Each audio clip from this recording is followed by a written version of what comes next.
እዚ ትግራይ ዴሊ ኒውስ እዩ።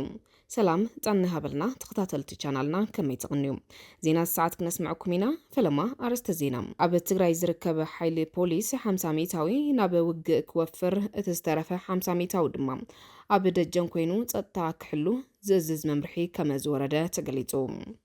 ሓይልታት ሰራዊት ትግራይ ኣብ ከባቢ ጋሸና ኣትዮም ምስ ሰራዊት ምክልኻል ኢትዮጵያ ፊት ንፊት ተፋጢጦም ኣብ ከቢድ ወተሃደራዊ ወጥሪ ከም ዝርከቡ ተሓቢሩ።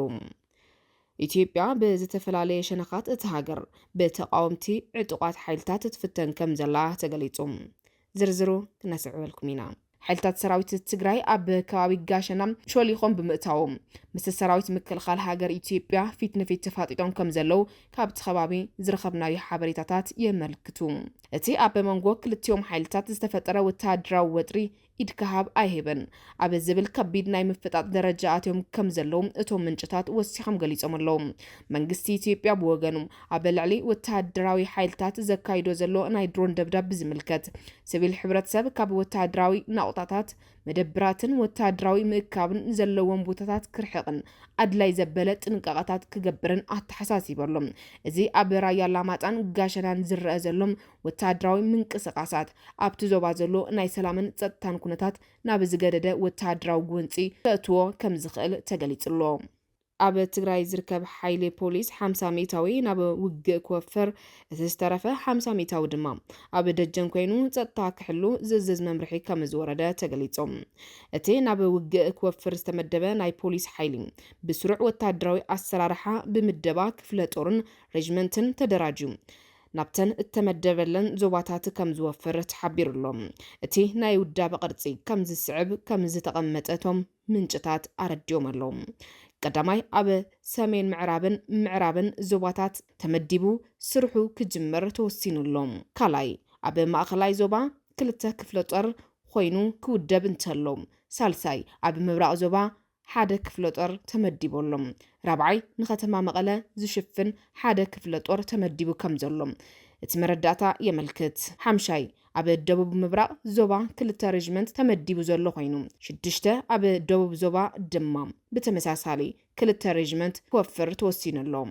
ንፍሉይ ልኡኽ ዝኸውን ሳልሳይ ክፍለ ጦር ተደራጅዩ ናብቲ ዝተመደበሉ ወተሃደራዊ ልኡኽ ከኣቱ ውሳነ ከም ዝተመሓላለፈ እቶም ዝወፁ ዘለው መረዳታታት ዝሓበሩ ኮይኖም እዚ ከምዚሉን ከሎም ማዕኸናት መራኸቢታት ዜና ከም ዝሕብሮ ድማ እዚ ናይ ፖሊስ ሓይሊ ናብ ወተሃደራዊ ውግእ ናይ ምእታው ውሳነ ኣብ መንጎኦም ዝተፈላለዩ ስምዒታትን ሕቶታትን የልዕል ምህላው ይግለጽ።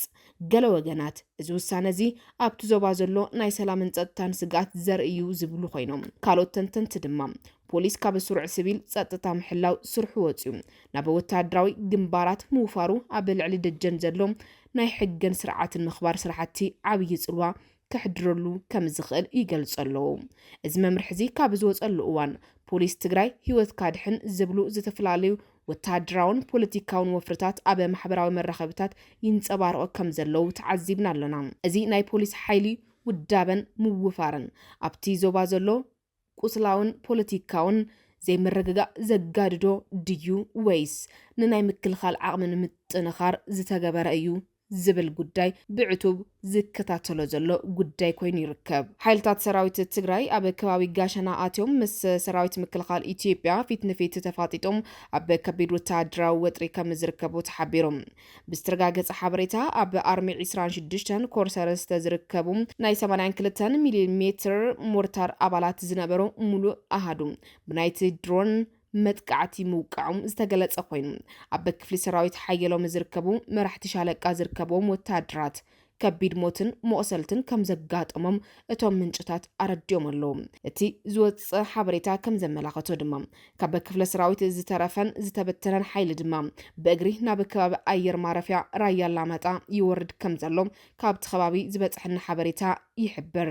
ብኻልእ ወገን ብከቢድ ኣፅዋርን ድሮንን ዝካየድ ዘሎ መጥቃዕቲ እቲ ዝበዝሐ መስዋእቲ ዝኸፍሎ ዘሎ ንጹህ መንእሰይ ብምዃኑ ኩሉ መንእሰይ ተጋዳላይ ካብዚ ዘይጠቅም መስዋዕቲ ነብሱ ከድሕንን ህይወቱ ክሕልውን ዝተፈላለዩ ወገናት ጻውዒት አቅሪቦም ኣለው።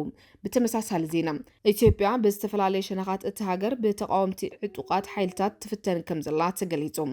ፕሮፌሰር መረራ ጉዲና ኢትዮጵያ ካብቶም ዝሓለፉ ስርዓታት ብዝኸፍአ መልክዕ ብናይ ውሽጢ ዓዲ ሕድሕድ ኩናት ዝተሓመሰት ሃገር ኮይና ሰላም ህዝብታት ኢትዮጵያ ድማ ኣብ ሓደጋ ወዲቑ ይርከብ ክብሉ ተዛሪቦም ኣለው። መንግስቲ ኢትዮጵያ ኣብዚ ሕዚ እዋን ኣብ ትግራይ፣ ኣምሓራ፣ ዓፋርን ኦሮምያን ምስ ዝርከቡ ዝተፈላለዩ ዕጡቃት ስሩዕ ኩናት የካይድ ምህላው ይገልጽ። ሓድሽ ፖለቲካዊ ጽምዶታትን ፕሮፓጋንዳዊ ኩናትን ኣብቲ ሃገር ሓድሽ ፖለቲካዊ ሕንፍሽፍሽ ፈጢሮም ከም ዘለው ድማ ብዙሓት ተንተንቲ ፖለቲካ ዝስማዕምዑሉ ዋኒን እዩ።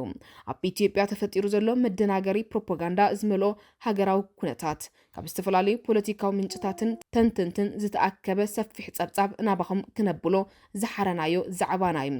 ኣብዚ ሕዚ እዋን ኣብ መላእ ኢትዮጵያ ብዝተፈላለዩ ኣንፈታት ብዝተዓጠቑ ሓይልታት ብልዑል ናይ ጸጥታዊ ህውከት ትሕመስ ከም ዘላ እቲ ካብ እዋን ናብ እዋን እናተገለጸ ዝመጽእ ዘሎ ጽጹይ ሓበሬታ እኹል መርትዑ እዩ።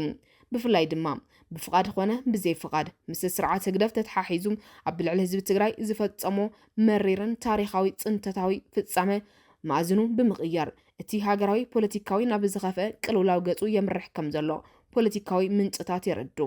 እቶም ኣብ መድረኽ ፖለቲካ ኢትዮጵያ ነዊሕ ዓመታት ዝሕለፉ ፖለቲከኛ ፕሮፌሰር መረራ ጉዲና ከም ዝገለጽዎ ኣብ ልዕሊ ስርዓት ብልጽግና ተስፋ ተነቢሩሉ ዝነበረ ሕዚ ድማ ብኻልእ መልክዕን ሕሰምን ምቕያሩ ሰላም ህዝቢ ኢትዮጵያ ጥራሕ ዘይኮነስ ሰላም ዘዋቐርና ኣፍሪካ እውን ናብ ዝኸፈ ሕምስምስ ከም ዘውድቆ ገሊጾም። እቲ ሕዚ ዘሎ ስርዓት ድማ ካብቶም ዝሓለፉ ስርዓታት ብዝኸፍአ መልክዑ ናይ ውሽጢ ዓዲ ሕድሕድ ኩናት ዝበዝሕን ዕጡቃት በብሸነኻቱ ዝዋግኡላን ህዝባ ድማ ዝተመዛበለላን ሃገር ኮይና ትርከብ ክብሉ ብትሪ ነቂፎም ኣለው።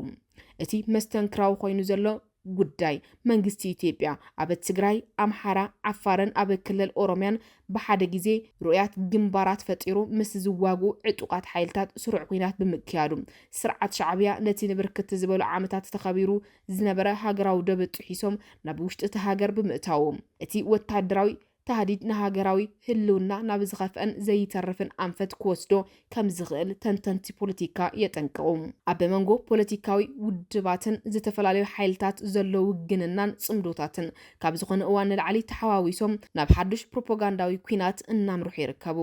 ንኣብነት ብወገን ትግራይ ካብ ሕወሓትን መጻምዶምን ምስ ዝተፈላለዩ ሓይልታት ርክባት ብምፍጣር ነቲ ዝንቀሳቐስ ዘሎ ሓደገኛ ፖለቲካዊ መልክዕ ብተመሳሳሊ ድማ መንግስቲ ኢትዮጵያ ምስቶም ንባዕሎም ሓይሊ ሰላም ትግራይና ኢሎም ዝጽውዑ ካብ ትግራይ ወፂኦም ዝተዓጠቁ ሓይልታት አንጻር ስርዓት ሻዕብያ ሰላማዊ ፖለቲካዊ ቃልሲ ዝቃለሱ ዘለው ተቃለስቲ አባላት ብርጌድ ንሓመዱ ዲያስፖራ ብዝተወደበ መልክዑ ኣብ ጎኒ መንግስቲ ኢትዮጵያ ከም ዘለው ብዝተፈላለዩ መልክዓት ክዛረቡ ድሕሪ ምጽናሕ ብዕሊ ኣብ መንግስታዊ ማዕኸን ዜና ኢትዮጵያ ወግዓዊ ጋዜጣዊ ኣብ ዝሃብሉ እዋን ኣረጋጊጾም ኣለው። ብዕሊ ኣብ መንግስታዊ ማዕኸን ዜና ኢትዮጵያ ወግዓዊ ጋዜጣዊ ኣብ ዝሃብሉ እዋን ኣረጋጊጾም ኣለው። እቶም አባላት ብርጌድ ንሓመዱ ጽምዶ ተባሂሉ ዝተጀመረ ኸይዲ ብምቋም መጋበርያ ስርዓት ብልጽግናን መንግስቲ ኢትዮጵያን ኢና ብምባል ነቲ ብስርዓት ብልጽግና ዝድገፍ አካይዳታት ሙሉ ብሙሉ ከም ዝድግፍዎ እተን ማዕኸናት ዜናታት ማእኸል ሃገር ጸብጺበን መንባረን ዝዝከር እዩ። እዚ ኩነታት እዚ ንተዓዘብቲ ፖለቲካ ኢትዮጵያ ናብ ኣዝዩ ሓደገኛ ዝኾነ ዘይተርፍ ምብትታንን ገጽ ዝወስድ እዩ ክብሉ ስነሓሳባዊ መልእኽቶም የመሓላልፉ። መራሕቲ ፖለቲካን መድረኽ ፖለቲካ እቲ ሃገርን ካብ ናይ ሓባር ረብሓ ወፂኦም ንውልቃውን ጉጅላውን ስልጣን ኣብ ምቅድዳም ይርከቡ። እቲ ኣብ መንጎ ሰብ መዚ ፌደራል መንግስትን ተጻረርቲ ሓይልታትን ዘሎ ምርሕሓቅ ንዕለታዊ ናብራ ህዝቢ ብዓሚቑ ጸሊዎ ምህላው ካብቲ ከባቢ ዝወፁ ዘሎ ሓበሬታታት ይረዱ። ዜጋታት ካብ ቦታ ናብ ቦታ ንምጓዓዝ ስግኣት ከም ዘለዎምን ቁጠባዊ ቁልውላው ድማ ኣብ ኣዝዩ ከቢድ ኩነታት ከም ዘሎ ብምግላጽ ነዚ ጸገም እዚ ብሰላማዊ መንገድን ብዲፕሎማሲያዊ ክትዕን እንተዘይተፈቲሑ ሳዕቤኑ ኣዝዩ ከቢድ ክኸውን ከም ዝኽእል እቶም ተንተንቲ ፖለቲካ የጠንቅቑ። መንግስቲ ፌደራል ብግዲኡ ንህዝባዊ ሰላማውን ድሕንነትን ቅድሚያ ከም ዝህብ ሓሳባት የቃልሕ እኳ እንተሃለወ ኣብ መሬት ዘሎ ግብራዊ ምንቅስቃሳት ግና ወንፅታት ዝያዳ ከም ዝተሓላለኹ እዩ ዝገልጽ ዘሎ መራሕቲ ሃይማኖት ዓበይቲ ዓድን ሲቪላዊ ማሕበራትን እቲ ሃገር ካብ ዝወደቐቶ ጉድጓድ ንምድሓን ተደጋጋሚ ጻውዒታት ሰላም እኳ እንተቕረቡ እቲ ናይ ስልጣን ኩናት ግና ንኹሎም ጻዕርታት እንቅፋት ኮይኑዎም ከም ዝርከብ ይዛረቡ መንግስቲ ኢትዮጵያ ንደቡብ ኤርትራ ዝምልከት ዝነበሮ ናይ ኩናት ባህጊ ዓብይ ለውጢ ከም ዘርአ ተገሊጾም ኣብ ዝሓለፉ 3 ዓመታት መራሕቲ ኢትዮጵያን ሰራዊቶምን ንወደብ ዓሰብ ብሰላማውን ዲፕሎማሲያዊ መንገዲ ክንጥቀመሉ ዝብል ኣመር ብምሓዝ ዝተጀመረ ቃልሲ ካብ እዋን ናብ እዋን ድማ እቲ ዓውዲ ናብ ሓይሊ ብረት ኣብ ዝተለወጠሉ እዋን ድማ መንግስቲ ኢትዮጵያ በሓይሊ ንምውሳድ ይስጉም ከም ዘሎም ኣብ ባይታ ዘሎ ጥረ ሓቂ ከም ዝኾነ ጸብጻባት ማዕኸናት ዜናታቶም ምርኣይ እኩል መርትዑ እዩ እቲ ዝነበረ ጎንፃዊ መግለጽታት ብምስራዝ ማሕበረሰብ ዓለም በዲፕሎማሲያዊ መንገዲ ኢትዮጵያ ኣፍ ደገ ባሕሪ ክትረክብ ኣቀራርቡና እንተዘይኮይኑ ግና ኣብ ልዕሊ መንግስቲ ኤርትራ ዝውሰድ ስጉምቲ ንሰላም ዞባ ቀርኒ ኣፍሪካ ዝሕምስ ክኸውን ክብል መንግስቲ ኢትዮጵያ ብተደጋጋሚ ገሊጹ ምንባሩ ዝዝከር እዩ ብተመሳሳሊ ዜና ኣብ ቀረባ እዋን ኣብ መንጎ መንግስቲ ኢትዮጵያን መንግስቲ ኤርትራን ዝረአ ዘሎ ናይ ፖለቲካውን ጸጥታውን ኩነታት ዓብይ መደናገጽ አንፈትሒዙ ይርከብ ኣብ ዝሓለፉ ዓመታት መራሕቲ መንግስቲ ኢትዮጵያን ወታደራዊ ጀነራላትን ንኤርትራ ወታደራዊ ሓይሊ ንምውራርን ወደብ ዓሰብ ድማ